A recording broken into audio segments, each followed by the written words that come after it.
Ce n'est pas souvent que l'on trouve Toyota dans la position d'outsider dans le monde de l'hybride. Et pourtant, malgré une expérience unique de plus de 20 ans dans le domaine du mariage entre motorisation essence et électrique, il a fallu attendre 2021 pour voir arriver pour la première fois dans le segment des SUV urbains avec le Yaris Cross. Il y trouve deux concurrents valeureux, le Renault Captur E-Tech et le Hyundai Kona hybride. Qui va l'emporter dans ce comparatif? La réponse tout de suite.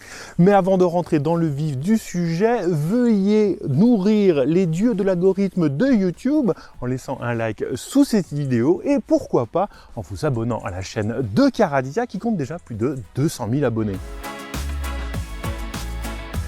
Le Toyota Yaris Cross vient à peine de sortir et comme son nom l'indique, il s'agit d'une version SUV de la citadine Yaris qui se voit emprunter plateforme et motorisation. Cette dernière est un 3 cylindres 1,5 litre hybride développant 116 chevaux et associé dans la grande tradition de la marque à un train épicycloïdal.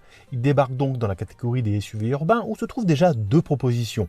Commençons par le Renault Captur E-Tech, il fait appel à un 4 cylindres 1,6 litre hybride aussi évidemment, mais se montre plus généreux en termes de puissance avec un total de 145 chevaux. Il se distingue aussi par sa boîte de vitesse Acrabo automatisée à 6 rapports. Enfin, terminons par le pionnier du segment, le Hyundai Kona hybride. Lui aussi a droit à un 4 cylindres 1,6 litre électrifié développant un total de 141 chevaux et relié à une boîte de vitesse double embrayage à 6 rapports.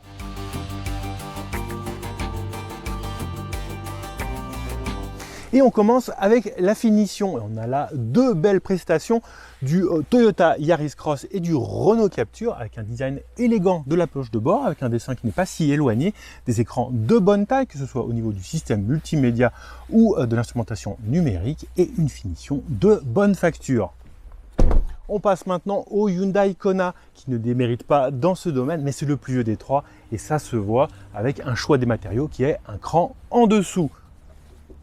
Passe maintenant à l'habitabilité et dans ce domaine, eh bien, c'est le Toyota Yaris Cross qui marque le pas. Pourquoi? Eh bien, parce que c'est le plus court des trois et ça se voit surtout à l'arrière avec une place au genou qui est correcte sans plus à l'image de la garde au toit. Pour ce qui est du volume de coffre, par contre, il se place en milieu de peloton.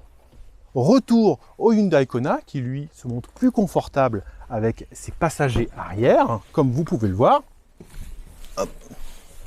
Mais par contre, il ferme la marche en matière de volume de coffre. Ne cherchez pas le champion dans ce domaine, il s'agit du Renault Captur, mais pour ceci, il a un petit secret caché dans la manche, c'est presque de la tricherie.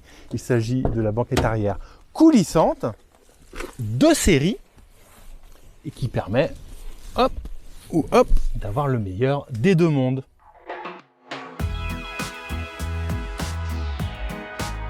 Pour ce qui est de la partie équipement, nous avons là trois modèles avec des finitions élevées et à la dotation très complète. Climatisation automatique, commutation des feux de route, radar de stationnement avant-arrière, reconnaissance des panneaux, accès et démarrage sans clé, feu full LED, assistant au maintien de voie et freinage automatique d'urgence. Tout est de série. Mais le Kona et le Yaris Cross vont encore plus loin, avec régulateur de vitesse adaptatif, conduite semi-autonome, siège avant chauffant et affichage tête haute. Et ce qui les sépare au final, c'est le prix, puisque le Toyota s'affiche à plus de 2000 € moins cher que le Hyundai.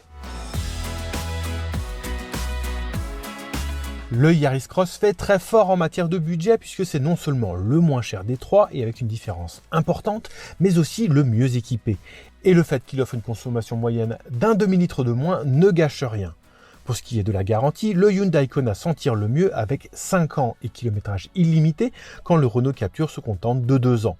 Le Toyota se place entre les deux avec 3 ans et kilométrage illimité sur l'ensemble de la voiture et 5 ans spécifiquement sur le système hybride. Le Renault Captur et le Hyundai Kona présentent des fiches techniques très proches, tous les deux prenant comme base thermique un 4 cylindres 1.6 à cycle Atkinson et développant une puissance totale quasiment similaire, 145 chevaux pour le premier et 141 chevaux pour le second. Le Toyota Yaris Cross choisit lui l'originalité, avec son 3 cylindres 1.5 litre développant 116 chevaux avec l'aide électrique. Un fossé considérable en matière de puissance et pourtant les 0 à 100 km se tiennent dans un mouchoir de poche dans la même demi-seconde, environ 11 secondes. Pourquoi? Parce que ce Yaris Cross a un poids très contenu sous les 1200 kg. Et ça, ce n'est que la première de ses qualités. Une fois le volant en main, on retrouve bien évidemment l'efficience en rapport avec les plus de 20 ans d'expérience de Toyota dans l'hybridation. Il est très facile de rester sous les 4,5 litres de moyenne, soit un bon demi-litre en dessous des chiffres de ses rivaux. Et là où on l'attendait moins par contre, c'est en matière de dynamisme, puisque là on a un curseur qui est extrêmement bien placé entre agilité et confort, ce qui le place au niveau du Renault Captur dans ce domaine et qui est pourtant la référence parmi les SUV urbains. De son côté, le Kona, lui, se montre plutôt confortable, mais un cran en dessous en matière d'agilité. Avec une partie budget maîtrisée, une dotation en équipement plus complète, une mécanique performante et efficiente et un châssis talentueux, le Toyota Yaris Cross fait une entrée fracassante dans le segment des SUV urbains hybrides, remportant sa première confrontation. Lot de consolation pour ces deux rivaux, ils font mieux en termes d'habitabilité et finissent dans un mouchoir de poche.